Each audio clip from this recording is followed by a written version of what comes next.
Iya, assalamualaikum Pak Dwi, mohon maaf mengganggu waktunya. Waalaikumsalam Bu Apong. Tidak apa-apa Bu. Ayo silakan santai saja. Waktunya juga saya lagi santai gitu Bu Apong. Iya Pak Dwi, bagaimana nih kabarnya hari ini? Alhamdulillah Ibu baik. Bu Apong gimana kabarnya hari ini? Alhamdulillah saya juga baik hari ini Pak.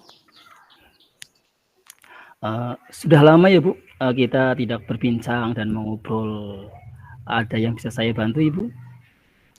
Iya Pak Dwi, jadi begini Pak, saya tuh ingin sharing-sharing gitu sama Bapak. Saya kebetulan tuh punya permasalahan terkait peserta didik di kelas Pak. Dan saya tuh ingin meminta saran dan pemecahan masalahnya tuh dari Bapak gitu.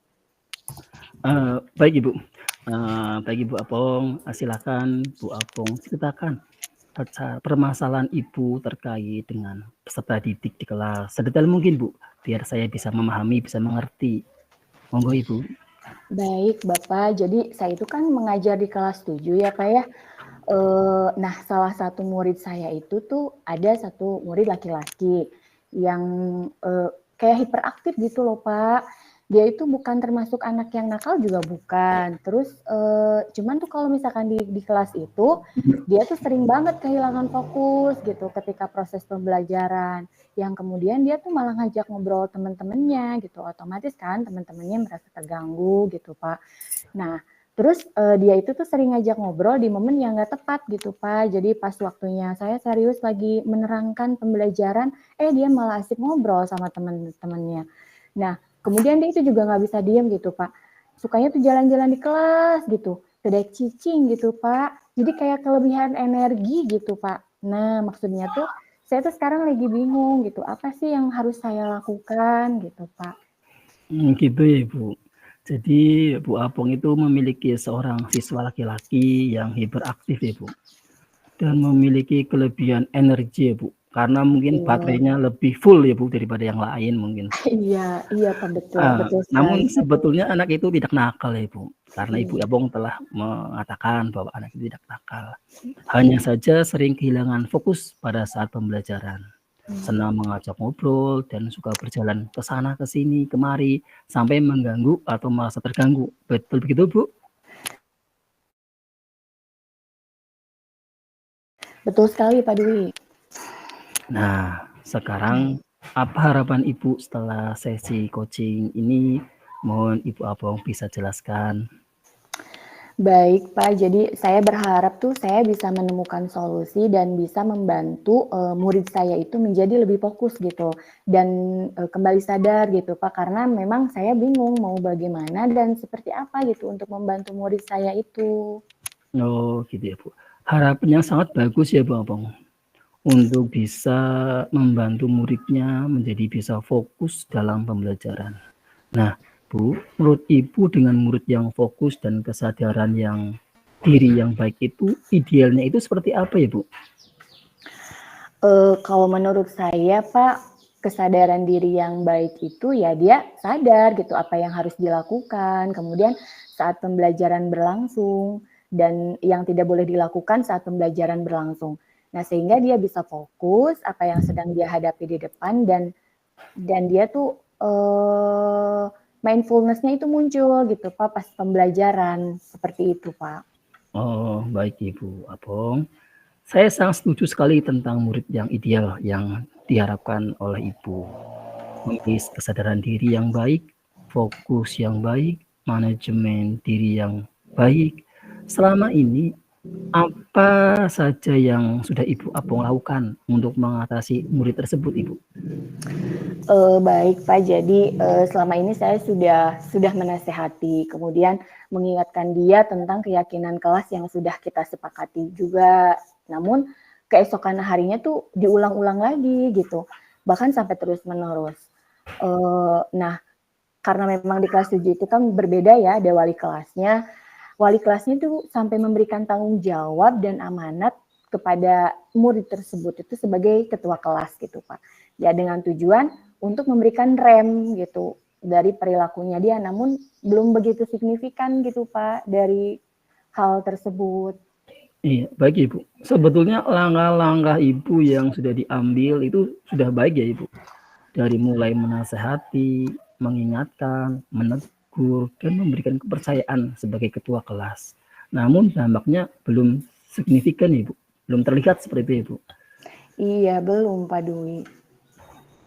Berarti ada hal-hal yang perlu Ibu lakukan mungkin Bu. Seperti itu mungkin Bu. Jadi apa ya Pak ya? Apa mengintegrasikan pembelajaran sosial emosional gitu dalam proses pembelajaran? Bisa mungkin gitu nggak Pak? Menurut Ibu, seberapa penting mengintegrasikan KSE dalam pembelajaran yang akan Ibu terapkan? Menurut saya sih sangat penting sekali Pak Dwi. Mungkin tidak hanya dilakukan oleh guru BK saja ya, karena memang kan waktunya juga terbatas kalau misalkan di lingkungan SMP itu. Mungkin juga saya bisa menerapkan dalam pembelajaran.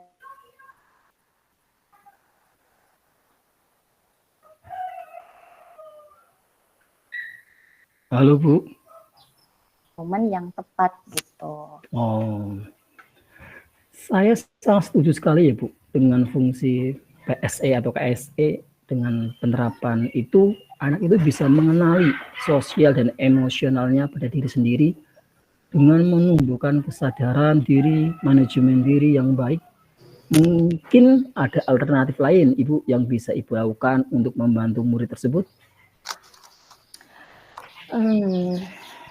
Saya sih kepikiran lagi Pak tentang ini Pak. Saya akan mencoba mungkin membuat pembelajaran berdiferensiasi Pak, dengan proses pembelajaran berdiferensiasi yang berproses gitu. Jadi kalau misalkan dilihat dari perilaku dan sikapnya itu yang hiperaktif, kayaknya dia lebih bagus kayak ke gaya belajar kain estetik gitu Pak. Dan mungkin saya akan mencoba untuk menggunakan strategi pembelajaran yang interaktif gitu. Karena kebetulan saya baru menerapkan gaya belajar audiovisualnya saja gitu Pak di dalam pembelajaran. Wah, hebat ya Ibu, sudah bisa menerapkan program CGP-nya. Itu sangat bagus ya Ibu. Nah, Ibu bisa jelaskan secara detail seperti apa nanti langkah-langkah yang akan Ibu laksanakan? Mungkin yang pertama saya akan menerapkan pembelajaran berdiferensiasi tersebut, yaitu dengan gaya kain estetik tadi, dengan mengintegrasikan praktik-praktik gitu ya. Jadi lebih banyak ke prakteknya gitu. Kadang kan kalau misalkan di dalam pembelajaran itu kalau lebih banyak praktek, anak tuh lebih terkuras gitu energinya. Misalkan kayak games dalam pembelajaran, kemudian outdoor class, itu kan kalau misalkan dalam bahasa Inggris suka ada yang namanya descriptive text gitu. Jadi membuat teks deskripsi di lingkungan sekolah. Kemudian window shopping juga nanti mungkin bisa saya terapkan dan memang hal itu juga kan bisa menguras energinya dia. Mungkin seperti itu, Pak. Baik Ibu Apong. Nah, dari alternatif yang tadi Ibu jelaskan, yang Ibu sudah terapkan, kira-kira solusi mana ya Bu yang menurut Ibu itu lebih cepat direalisasikan untuk anak tersebut Ibu? Kayaknya mungkin solusi yang terakhir ya Pak ya. Karena dalam waktu dekat ini saya memang akan membuat model pembelajaran yang berdiferensiasi. Oh, baik Ibu.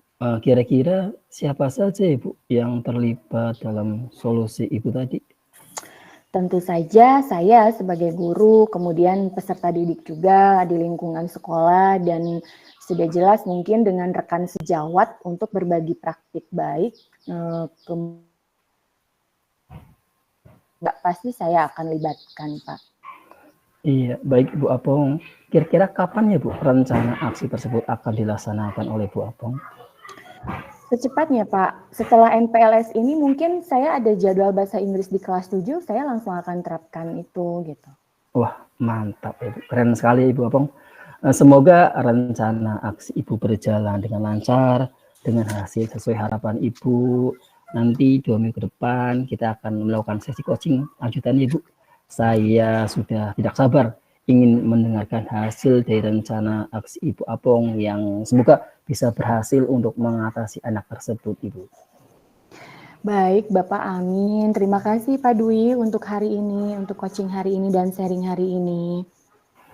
Sama-sama Ibu, saya pamit Ibu ya. Assalamualaikum warahmatullahi wabarakatuh. Waalaikumsalam warahmatullahi wabarakatuh.